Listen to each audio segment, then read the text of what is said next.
much awaited, highly popular Swedish music streaming app, Spotify has finally launched its services in India. India is a highly competitive market. We already have well-entrenched players like JioSaavn, Gaana, Hungama, Wing, as well as international platforms like Apple Music, Amazon Music, Google, and Spotify will be the eighth. And YouTube continues to be the big daddy of music streaming in India. The job for Spotify is laid out: grow the market and get people to pay.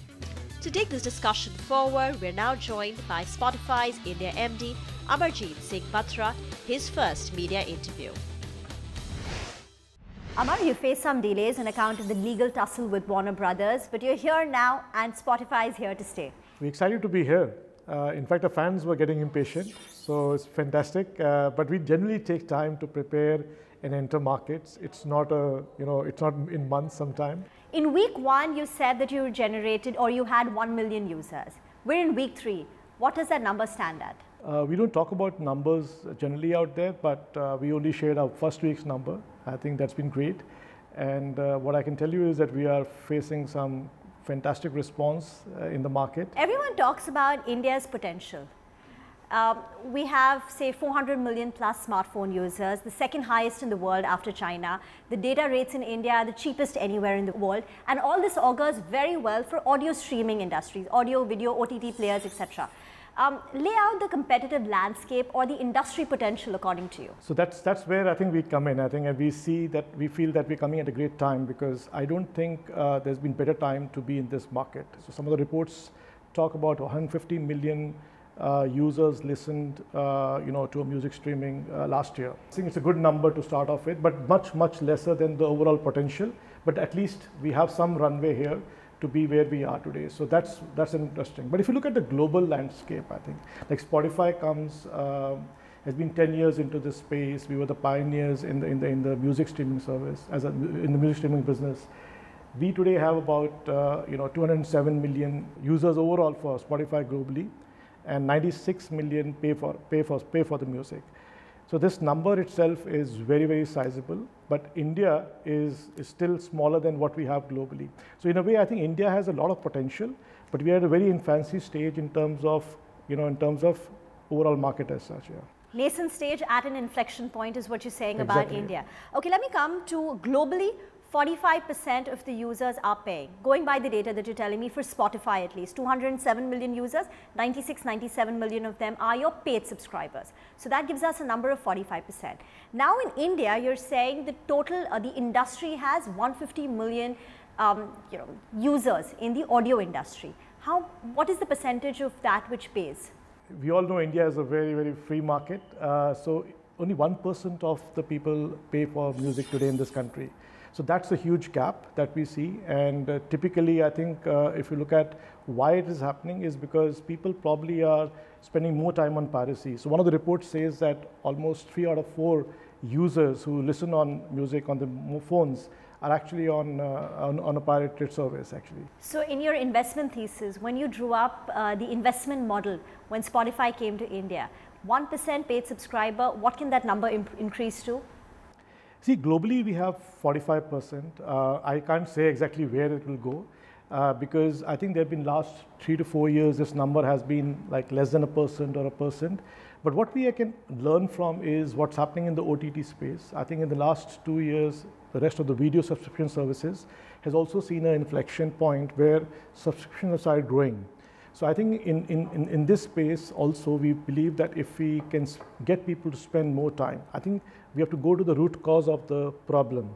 The problem is that today people are not streaming as much. Globally, I think on Spotify, something like an hour, people spend an hour every day approximately, so 30 hours a month. In India, there's a report called App Annie, which basically shares some data around usage. That number is 1 hour a month, less than 1 hour a month. So in the US, people stream 1 hour a day. In India, you're saying people stream 1 hour a month. Yeah, and this is on music streaming services. So that's a huge gap. So if you want to reach a high conversion rate, the first people should be in the habit of using the service. And I think you cannot get people to pay if they are spending only 1 hour in a month. So I think that is the big difference that we see. Amar, why is it that despite so many players, and they've been in the market for a while now, that music consumption is still low in India? What makes the Indian market unique, and what are the challenges the industry faces? India is unique from many perspectives. I think unique and complex also. So first of all, we have so many languages, and not everybody speaks all these languages. So in a way, for music to really break out within the country, I think it's extremely difficult to cross barriers and even regions. Secondly, we are, if you look at, we're mostly a film market, till today. In fact, it's changing a bit now. But if you look at most of the music which is listened on streaming today, 75% of it is popular music and film music. Third is in terms of Android. So we are an Android market. We are mobile only market. So we are one of those unique markets where people are already listening on the mobile in a big way. And I think that's again a very unique situation out there. From another angle is that we don't really are, we're not a paid market as such. We actually, people are used to free. They love free, and they can pay 100 rupees for something, maybe a cup of coffee, but they have problems paying maybe 100 rupees for a music service. So that's again a very unique thing about India. The second other big thing about that, within that ecosystem, is that people, the artists here are in the background to some extent. It's the actors who sing songs. So there's a pretty complex market. When people search for this music also, they search typically, and that's why when we localized ourselves, we actually first made starring playlists, because you can look for artists as well as looking for actors. Okay, let me come, to the target that Spotify has set. 150 million users currently on music apps in a year. We don't even know if they listen to them every day or even in a month. All we know is that 150 million users have in some form used an audio OTT platform in a year. And the second number is only 1% of them are paying. How do you plan to increase these two numbers for the industry as well as for Spotify? So we can step back and say, what exactly will Spotify do? Because there's not one thing, there's not magic wand here that we can just wave it and I think we'll solve the problem. So we have to go and focus on few areas. I think one of the first thing that we need to do is we need to develop the market. I think if you look at user-wise, I think we have enough users. In terms of maybe music content, there's pretty good music content. People love music, so why people are not listening to this? This is the first piece. So I think we need to make people aware that service exists which can actually solve their needs on listening to music. The second is we need to make sure that we are able to personalize for them. So I think go deep into understanding what do people listen to and can we bring them and there I think we feel we can do a good job because we excel in that around the world. The third is I think people have also shifted to where they listen and when they listen. I think today if you look at 96% of people listen to music on smartphones today. But if you look at otherwise, generally in your day-to-day life, people are actually moving from a car to an office to home and so on.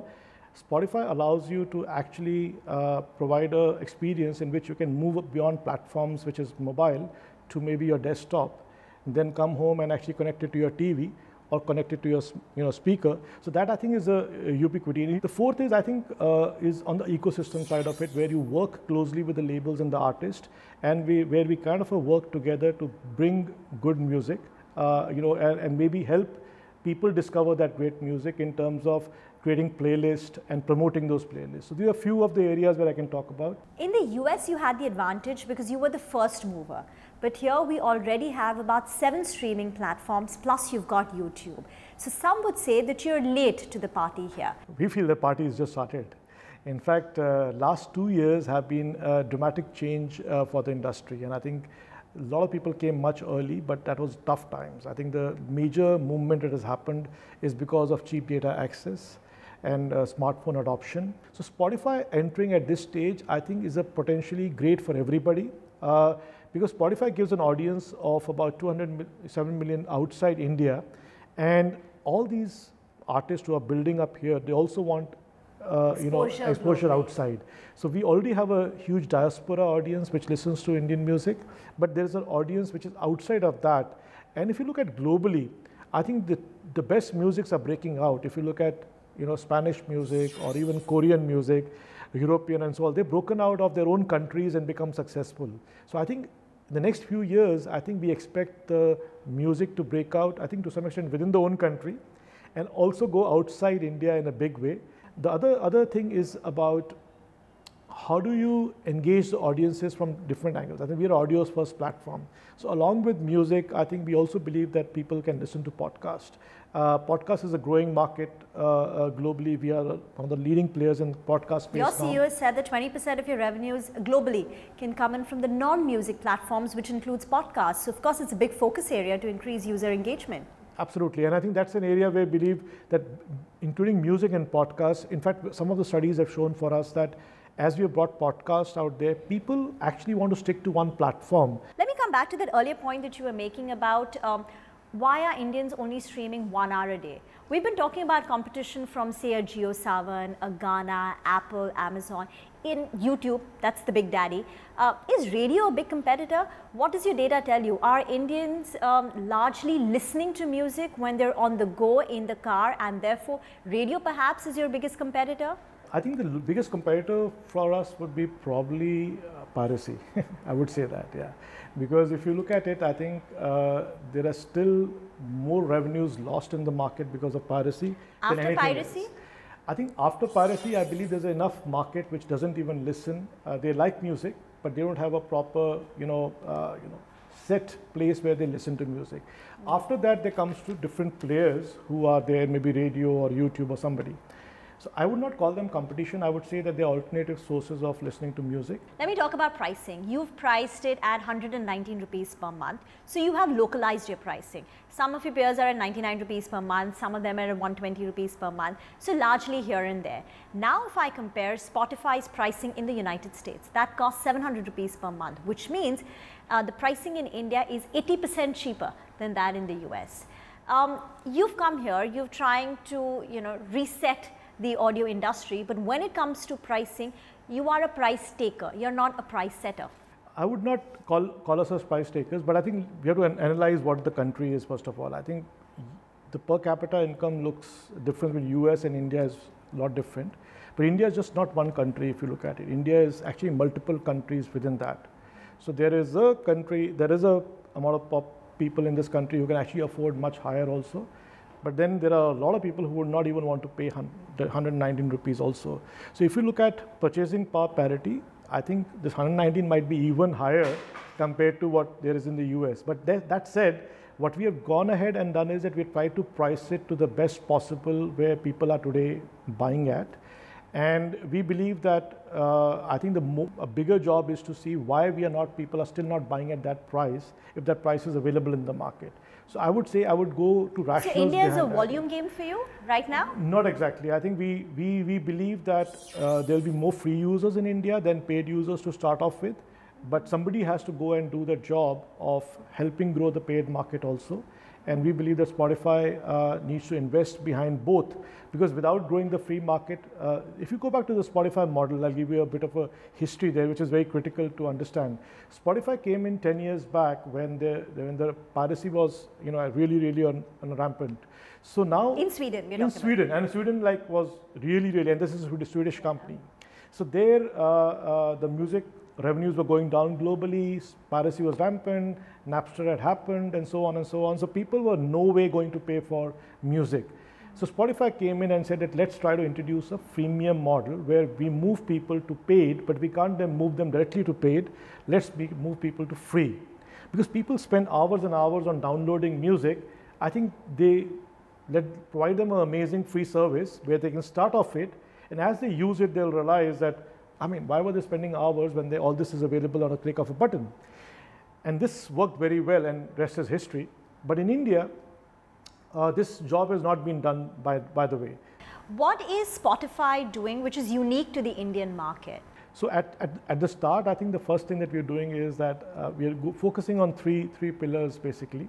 One is that we are localizing for Indian market, which that typically, so I'll talk about localization. So in localization, I mean is that we are looking at India from India perspective.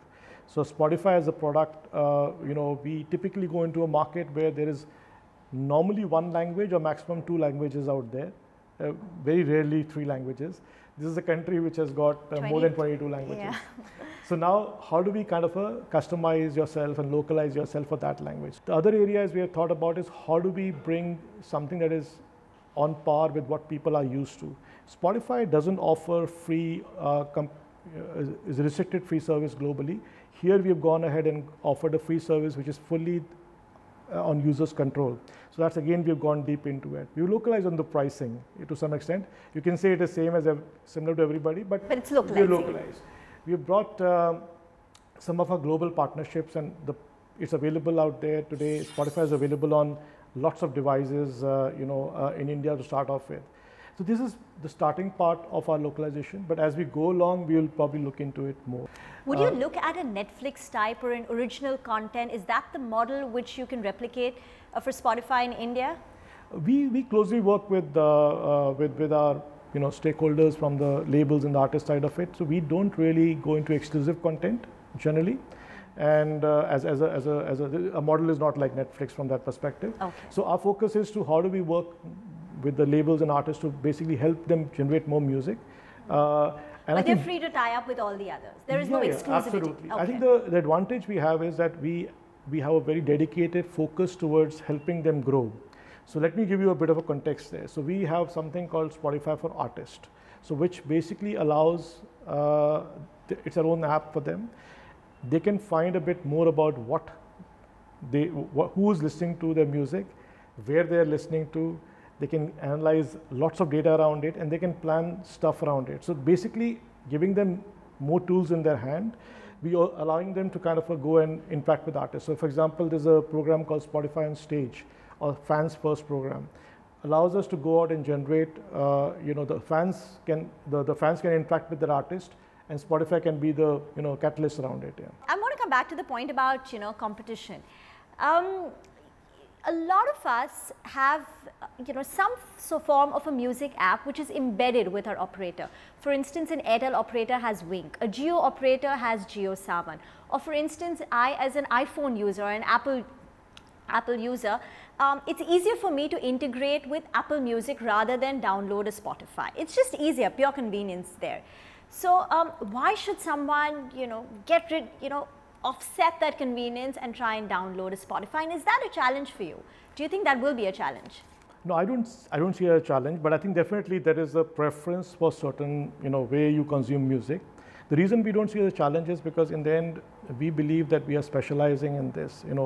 A great example is what you do as a channel. I think you focus on business news, but there are a lot of other people who talk about other news also. So they can have a segment of business news inside their own stuff. So they may be offering the same thing, but you probably give a more detailed view to the whole thing. So if I'm really interested in business news, if I have to prefer a channel, I'll come where I have much more expertise with it. Similarly, in music, if you're really a music fan, if you love music, you want to look at or go in a service which is much more personalized, which basically that understands you very well, because you can go to on Spotify, the great thing is that if you look at 10 people who are listening to Spotify, everybody will have a different homepage, because the homepage is designed based on what you listen to. It is not based on a static, so that's one very, very basic thing. So coming back to personalization. What is the kind of investment that you're committing to Spotify in India? And the reason I ask is because most of your competitors also have the financial muscle. Ghana is owned by the Times Group. Jio is owned by Reliance Jio. Apple, Google, Amazon, they're internet giants. So they also have the financial muscle to market and create good content and ramp up the kind of experience. What is the investment that Spotify is making? So I think from where we are coming from is that we believe that it's not about money alone, but it's about doing the right thing, doing stuff that is, you understand and your customers, and being able to design for your customers. I think overall, we feel confident about the market is big. It's great that there are a lot of players out there. Together with them, we'll be able to solve and get 1 billion people in India to listen to music. So they're frenemies right now. I think in this market is not about one player, it's about multiple people who will probably end up. So the aim right now is we need to grow the market. I think it's about, see, if you look at any competition, any industry in India, there will be 10 people going after the business because and India at is the such end a of market. it, but we know only a few remain. Absolutely. So that's where the beauty lies, because many people even go in and telecom, start we this started journey. with 10 players, but now we're down to just like. You pick up any business, there'll be 10 to 12 players in the market in this initial phases. And Spotify will be the last man standing? I would not comment on anything, but I would say that we would want to be there among the top 2 or 3 players who end up. So you don't think after 10 years, if we have this discussion 10 years later, we're going to have these many 8 platforms? I would not say that they would not be there, but I believe that what happens in a scenario like this is not necessarily everybody shuts down businesses, but sometimes people pivot their businesses. This is also loss making, right? Is there anyone who is making profits? Because Spotify globally, after being in the business for 10 years, is also loss making. Even if I take a different form of it, video OTT, Netflix for instance is loss making. Even the Indian players are loss making. Again, so this business is new to I mean, if you look at last 5, 7, 10 years, we announced I think a month back that we are doing pretty well on the, but we are still investing in the business. So if you continue to invest, in building businesses and expanding markets, I think you have to kind of sustain that investment. But in the long run, I think this is a great business to be in. Yeah. It can be profitable. Of course. Okay. One of the reasons why companies are, these companies are loss making is an account of the music royalty paid to labels, which means that your margins are strictly at the mercy of these record labels. How high is the cost that how high is the royalty that you need to pay these label companies? I won't go into detail of that, but I think I can say that a large part of the revenue actually goes back, and that's what the whole. When you mean large part, you mean 70%, 80%? Yeah, something like that. I think large and part. the rest of it you need to put in advertise. advertise. So large part of it goes back to the the labels and the artist, and I think that's the way it's structured, and I think that basically is. But if you look at broadly, still there's a lot of scope for the artist to earn money. I think in a way for us to also generate more money. So the question is, how do we move this market forward? I think. So I would not be able to go deeper into it, but I can just give you a bit of a flavor that in the last few years, Spotify has gone back and paid about 10 billion euros back to the industry. And I think that's a sizable number. Back to the industry as in? The labels and the artists basically. Okay. That's a big number. That's a big number. 10 billion euros, that's a big number. And that's where, because if you look at the global streaming market, streaming is the biggest contributor to revenues today globally, and especially in the US market. And have you tied up with all the content creators in India? See, all except Warner Brothers. I would not be able to comment specific tie-ups, but if you look at our overall market, content we have today in India, we have about 40 million songs on India. We're adding 30,000 new tracks every day. So overall, I think we have enough content. 40 million playlists, 40 million songs, 3 billion playlists. Yeah. Absolutely, 300 crore in terms of playlists, but we do not have a Beyonce, we do not have a Rihanna, we do not have all the artists which are associated with Warner Brothers. Do you think it will affect how many people sign up and pay for Spotify without Warner Brothers being on the table right now? I think we're getting a fantastic response in the market. Despite this? Yeah, I think we are getting. Maybe you'll get free subscribers. From all perspectives, I think we are extremely happy with the way the market is, have received us. Paid subscribers. And I think overall, I would not go into details on paid subscriber numbers. But India is the 79th market for Spotify globally. Yeah. Where does India stand in the global order for Spotify? In terms of music streaming services, India is about 19th. In revenue, global music. For us, it's a 79th market, but it's a market which is close to everybody's heart at Spotify, including Daniel. From Spotify's perspective, it's early days for us. And Spotify, because India is a big market, we expect it to be big for not only for us, but overall numbers for the music industry. And Spotify is not looking to be just come and take a pie of the market. What Spotify's intention is to help grow the market, and that's why it comes back very, very clearly that we want to work with the stakeholders in the system to help combat the big challenges that are there, like piracy, like monetization, like how to kind of get people into the habit of music. And if we do that well, I think everybody will be happy. So the long-term projection, what is it for Spotify and for the industry? Any numbers that you can share? What percentage could be paying? What could be the total user base that we're talking about? It's very difficult to predict conversion, but I think if you look at the overall user base around the world, somebody like China, they have about 200 million users from one platform. On one platform, and there are a couple of platforms at 150, 200 million and so on. I think in India today, I think if you look at that, I mean, if you can have 200 million people on one platform, that's a good scale to talk about. And I think that can happen because that's the scale of India, which means that we have 500 million people today on internet today, out of which maybe 350 are more active. We are going to go to about 700 to 800 million users in the next 3 to 5 years. I think a significant portion of them will be streaming on music. I believe music should be for everybody, and personally I believe in India the potential is actually 1 billion streamers. The question is, can one company do it or can 4 companies do it? I don't know that today, and I think that's a job somebody has to go and get it done. Yeah. Absolutely. On that note, Amar, thank you very much for your time. First interview, but definitely not the last, and we'll be a part of your journey as you conquer India's audio market. Thanks again for speaking with CNBC-TV18. Thank you so much. It's a pleasure. Thank you.